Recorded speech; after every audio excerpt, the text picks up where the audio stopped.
the presses at the Minnesota State Fair. We'll meet a Brooklyn Center man keeping an ink-stained tradition alive. Plus, Hurricane Katrina 10 years later. Meet the Golden Valley volunteers who stepped in to help. Was it created a real passion for this work. But first, presidential politics makes a swing through the Twin Cities. This election is about who best understands the pressures facing the families of America. And local Democrats are watching the candidates closely. 12 News starts right now.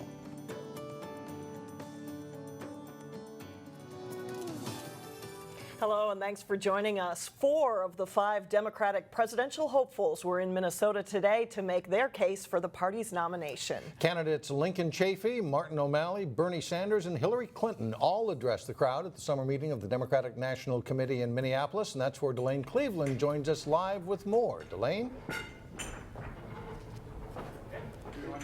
Hello, Mike and Alex from the lovely Hilton in Minneapolis. And although 4 candidates were here, make no mistake that everyone was here to see Hillary Clinton and Bernie Sanders. They used this event to both rally their supporters and to bash their Republican counterparts.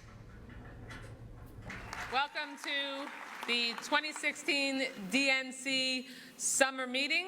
A crowd of hundreds packed into this ballroom at the Minneapolis Hilton.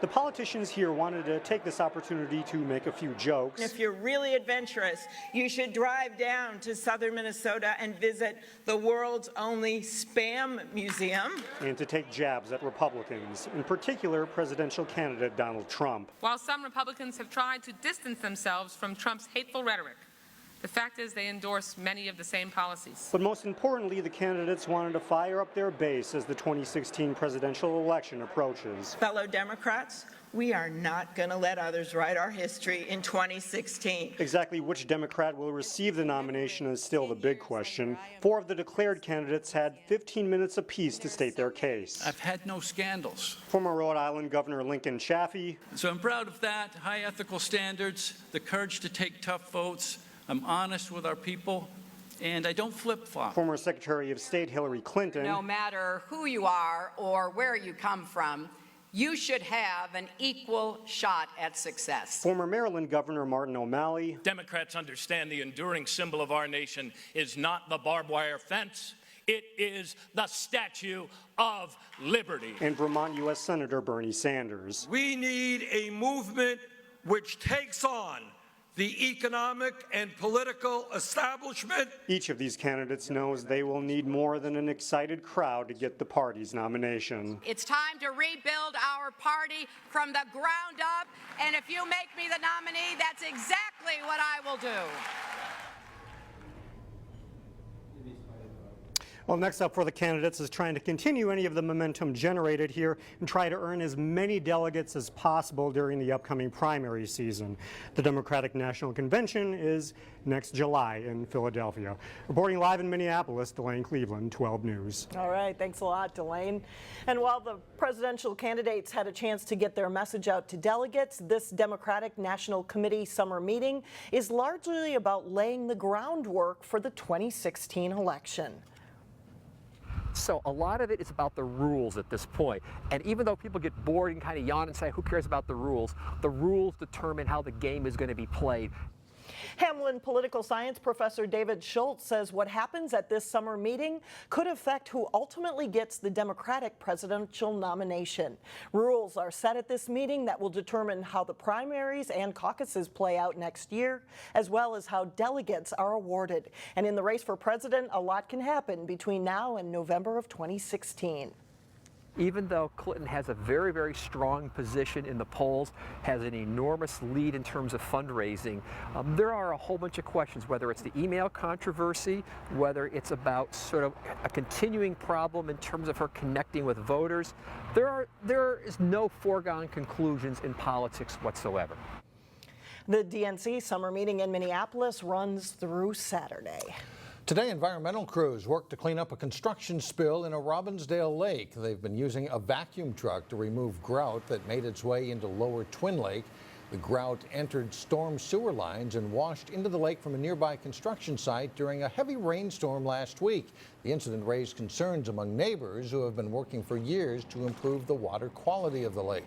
Minnesota Pollution Control Agency says water samples taken from the lake were in the acceptable range, and they say the spill should not hurt fish or other aquatic life. Work crews have blocked off drains into the lake in case there's more rain.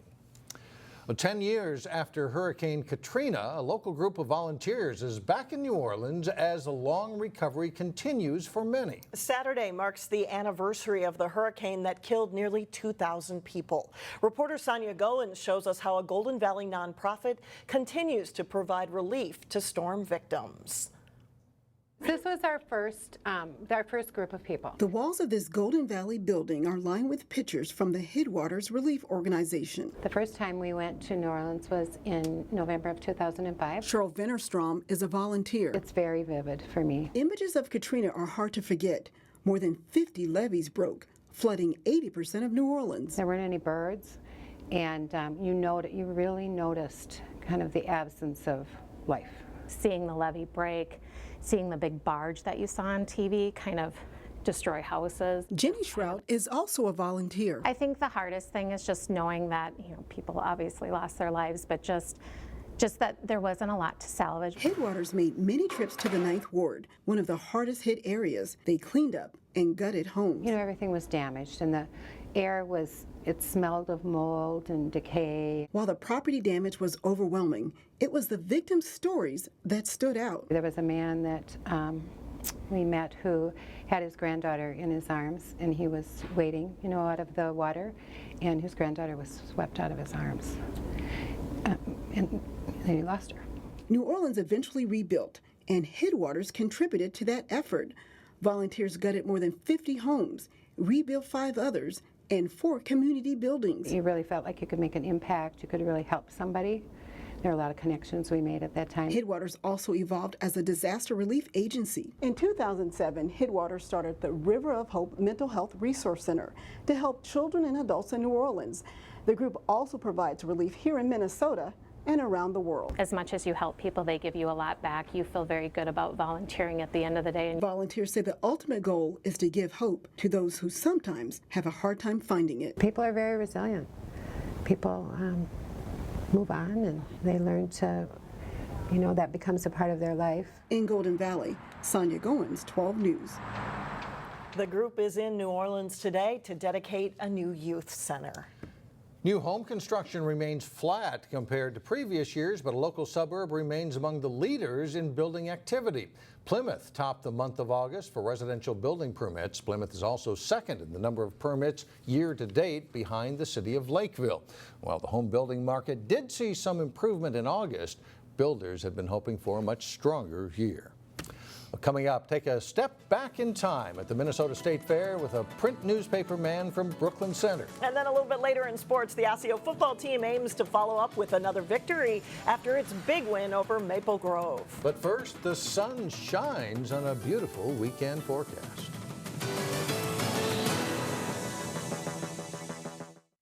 Welcome back. Technology changes the world we live in every day. And there's no better place to see that than at one living history exhibit at the Minnesota State Fair. Reporter Shannon Slatton introduces us to a Brooklyn Center man with skills that are fast becoming obsolete.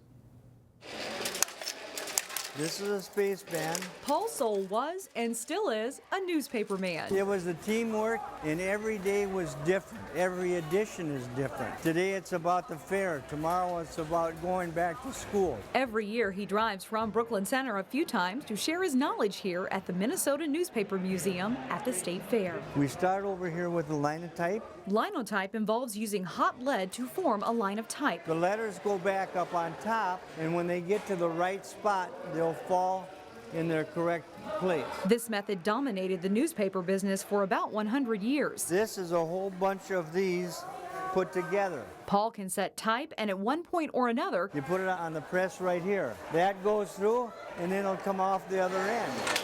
He operated every other machine it took to get the newspaper printed and out. The paper goes in like that, then it's folded in half. These aren't machines that you see on a regular basis. To keep the presses running at the fair takes filling 160 volunteer slots. So to have people that are that knowledgeable and can share that information that's huge. So knowing newspaper veterans like Paul are coming back, I don't know where I'm going to find more Pauls. He's very good at teaching. He's very good at explaining what he's doing. He knows so much about what's happening in there. Printing papers today involves computers and presses that spin out thousands of papers per hour. I like to have people know how long it took to make a paper. But this is what it used to be. And these press men and women take pride in sharing their trade. It will go like that. And that's my name, just like that. At the State Fair, Shannon Slatton, 12 News. Minnesota Newspaper Museum used to be in Heritage Square. Now it's located on the street level of the 4-H building, and it is open from 9 to 8. You know, that is still fun to watch, isn't it? Yes. That's great. Well, it's one of the easiest ways to experience the world by viewing captivating photos. There's an opportunity to do just that in Robbinsdale. We'll show you how coming up. But first, we have highlights from opening night of prep volleyball, including Armstrong versus Cooper. John Jacobson is in next. It's Game 2 Friday night for most local football teams. After a big win to start the season, Osseo is trying to make sure there's no letdown in Game 2. The Orioles turned their attention to Andover at practice after they scored a big 22-15 win over rival Maple Grove last Saturday. The Orioles know that to be a really good team, they have to be just as ready to play this week as they were to face Maple Grove. Well, we push even harder, go drive even harder, and we focus and do everything we can. Our coaches help us out a lot with that and get us mentally prepared for the game. And well, I've seen a lot of programs that practice really hard after a loss, or they kind of go easy after a win, and we're the exact opposite. After a big win, today will be our toughest practice of the year. Mentally, maybe not physically, but mentally we'll be on these kids. We're going to hopefully raise their level just a little bit more, because now you got a taste. You got a taste of where you could be and where you could go, but you just can't sit back. Osseo and Andover kick off at 7 o'clock Friday night at Andover. We'll have highlights on the season premiere of Sports Jam starting Monday at 3:30, 6:30, and 9:30 p.m. on Channel 12. Wayzata's volleyball team reached the Section 6 3A final last year and come into this season ranked in the top 5. The Trojans opening the 2015 season at home against Lakeville South. Set 1 is a battle. Kate Berg crushes the kill down the line, 26-25 Wayzata. The Cougars keep coming back until Berg drops a match shot, and Wayzata wins that first set 30-28. Set 2, Jenny Mosser hammers it down for the Cougars as they take control. On set point, Emily Hoff's block gives Lakeville South the win and ties it up at 1-all. Set 3, Wayzata trying to rally again. Lauren Jaggerson's kill cuts the Cougars' lead to 20-18. But Mosser splits the Wayzata defense with that shot. Lakeville South goes on to win. Set 4 is also tight. Liz Benson dropping in the soft shot to make it 23-22. But Mosser delivers the kill on match point, and Wayzata loses 3-1 to Lakeville South. At Cooper, an all-district 281 battle between the Hawks and the Armstrong Falcons. First set, Cooper's on the left. Kylie Christensen setting it to Summer Ballard. Wipes it to the outside past the block. Hawks lead 9-5. Armstrong comes back. Kelsey Ripberger sets to Shelby Johnson, who powers it through the Cooper block for a point. And a 19-15 lead. Armstrong wins set 1, 25-17. Cooper starts fast again in set 2. Christensen, the set to Ballard for the kill, and the Hawks surge out to an 8-3 lead on the Falcons. Armstrong doesn't panic. Ripberger with the dig. Brianna Meyer pushing it to an open spot for a point, and the Falcons lead it 17-16. Falcons pull away from there. The overpass by Cooper leaves Muriel Peng with an easy chance as Armstrong beats Cooper in 3. Wayzata's boys soccer team finished as state class AA runner-up last fall. Trojans took the field at home Thursday night in their season opener, taking on Mounds View. Second half, the Trojans' pass comes ahead to Alex Bracken, who can't get a shot away, but McLean King is there to knock the loose ball in for a goal. And Wayzata is up 1-0. Great goal by the Mustang ties it. Armando Jenkins Vasquez with a cross. Josh Hintz the header goal. It's 1-1. A short time later, the Mustangs make a bid to take the lead, but Wayzata goalie Troy Lawaji scrambling out to covering the loose ball and stays ahead of the Mustangs' Grant Molinoff. This game goes to overtime. Jason Lehman with a scoring chance for Wayzata, but Austin Gunkel makes the save. This one ends in a 1-1 tie. Wayzata's girls won their opener 6-2 over SPA. Full night of football on Friday night. Hopefully the rain holds off. We'll have highlights again coming up Monday on our first show of Sports Jam. All right. Thanks a lot, John. Thank you, John. Still ahead, exciting travel captured in photos. We'll show you a compelling photo exhibit in Robbinsdale. That's when we come back. Time is running out to take a trip free of charge to an exotic land far away. You can check out a photo exhibit in Robbinsdale. Neil Persley has more in today's Weekend Showcase. To begin with, we went to Turkey to buy rugs. For Lainey Skeel, that's how a love affair with a far-off distant land and its people began. And 13 times later, we are still going back to Turkey. For her, Turkey holds a dual fascination. The history of it is fascinating. You can't take a step in the country without stepping on some ruins of some civilization that has trodden back and forth between Europe and Asia. Equally important to the region's history, it's the people. They're a warm and friendly people with a good sense of humor. About 1,000 miles to the northwest of Istanbul lies Slovakia, where Karen Benson's great-aunt Helen lived. I found letters that were addressed from her to my grandmother, and I never knew this auntie existed.